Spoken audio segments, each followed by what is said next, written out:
ایک انہوں نے کہا کہ بچی نے لفظ کہا ایک بچی عمرے کے لیے گئی، میں سمجھا شاید بہت ہی منی سی گئی ہوگی، لیکن آخر میں انہوں نے کہا کہ وہ گئی تو پہلے مدینے چلے گئے، وہاں سے مکے آنا تھا تو حیض سٹارٹ ہو گیا، انہوں نے عمرہ وغیرہ کچھ بھی نہیں کیا، اور ایسے کیونکہ فلائٹ تھی وہ واپس آ گئے، نہ قصر کیا اور نہ کوئی اور مسئلہ کیا، اور پھر وہ شوہر سے صحبت بھی کی۔ یہاں پہ جب وہ پہنچی تو مجھے پتہ چلا کہ وہ منی نہیں تھی، بچی نہیں تھی، بلکہ وہ بالغہ تھی، بلکہ شادی شدہ لڑکی تھی۔ تو اب اس کا حکم شرع کیا ہے؟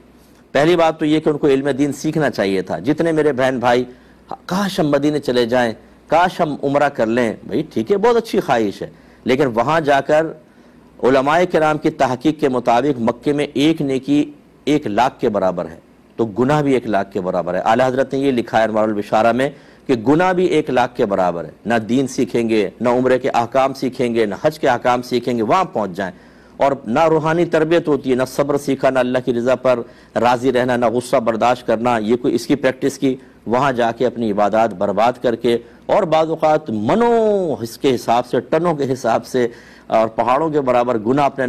اعمال میں لکھوا کے واپس آتے ہیں۔ اور ان کو جب سمجھائیں کہ آپ پہ دم لازم ہو گیا فلاں، بولتے ہیں اللہ معاف فرمانے والا ہے، کوئی پرواہ نہیں ہے چیز کی۔ یہ غلط روش ہے۔ سب سے پہلے عمرے کے احکام سیکھنے چاہیے تھے، اپنے موبائل کے اندر کسی ایک مفتی صاحب کا 2 مفتی صاحب کے نمبر ہونے چاہیے تھے، یا ارجنٹ کوئی مسئلہ آ جائے اور ہم نے جو کتابوں میں پڑھا، جو ہم نے عمرے کے طریقے سنے، ان کے علاوہ کوئی صورتحال آ جائیں تو فوراً کال کر کے ہم مسئلہ معلوم کریں۔ کوئی تیاری نہیں ہے، میدان جنگ میں کود گئے ہیں، نہ تلواریں ہیں، نہ گنے ہیں، نہ ہتھیار ہے، نہ کوئی پروٹیکشن کا سامان ہے، اور جنگ میں اترنے کے بعد اب کہہ رہے ہیں گولے آ رہے ہیں کیسے بچیں، گولیاں آ رہی ہیں جلدی بتائیے اب کیا کریں ہم لوگ، تو بھائی شہادت ہی آپ کا پھر مقدر ہوگی اور کچھ بھی نہیں ہوگا۔ اسی طریقے سے یہ معاملات ہیں۔ تو پہلی بات تو یہ کہ وہ لڑکی اور اس کے گھر والے، ماں باپ، گناہ کبیرہ کے مرتکب ہوئے، کیونکہ انہیں اپنی بچی کو پہلے سکھانا چاہیے تھا، احکام یا حیض وغیرہ کے سارے احکام سیکھنے چاہیے تھے، نہیں سیکھے وہ گناہ گار، لڑکی بھی گناہ گار۔ پہلی بات تو اللہ کی بارگاہ میں توبہ کریں۔ دوسری بات یہ ہے کہ اگر کوئی، ان کو چاہیے یہ تھا اگر وہ اسی حالت میں وہاں پہنچ گئی تھیں اور فلائٹ تھی، وہ اسی حالت میں عمرہ کر لیتے، طواف کرتی اور سب کا عمرہ ہو جاتا ان کا، لیکن چونکہ انہوں نے اس طریقے سے حالت جنابت میں کیا تو دم لازم، یعنی حالت حیض میں کیا، دم دے دیتی، عمرہ بھی ہو جاتا اور دم بھی ہو جاتا۔ اب صورتحال یہ ہوئی کہ ان کو ایک جانور وہاں بھیجنا پڑے گا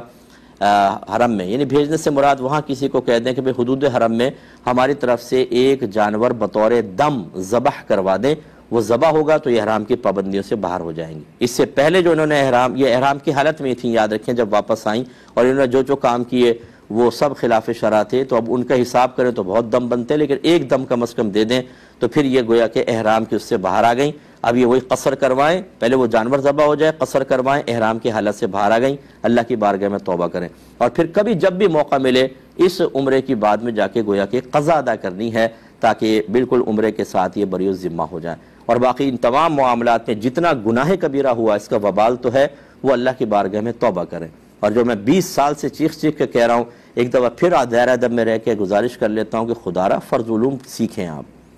آپ کو کہیں اور نہیں ملتا، میرا نمبر لے لیں، میں آپ کو فرض علوم کروا دیتا ہوں۔ فرض علوم سیکھیے، خدا را اپنے بچوں کو سکھائیں، ورنہ میدان معاشر میں یہی بچے آپ کا گریبان پکڑیں گے۔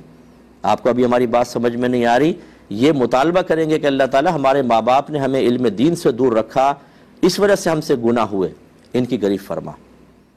اور یاد رکھیں کہ اگر اولاد کی صحیح تربیت نہ ہو، ان کو ضروری علوم جو ماں باپ پہ لازم ہے وہ سکھانے کا اہتمام نہ کریں، کوئی ذریعہ وغیرہ نہ بتائیں، بالغ ہونے کے بعد ان کی وجہ سے، یعنی کم علمی کی وجہ سے، جہالت کی وجہ سے بچے جتنا بھی گناہ کریں گے ماں باپ کے نام اعمال میں بھی لکھا جائے گا۔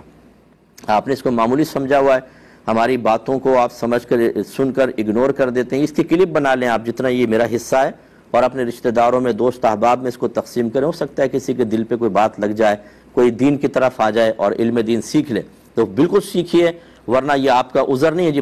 بچی نے ایسا کر لیا۔ بھائی وہ بچی نہیں تھی، مکلفہ ہو گئی ہے۔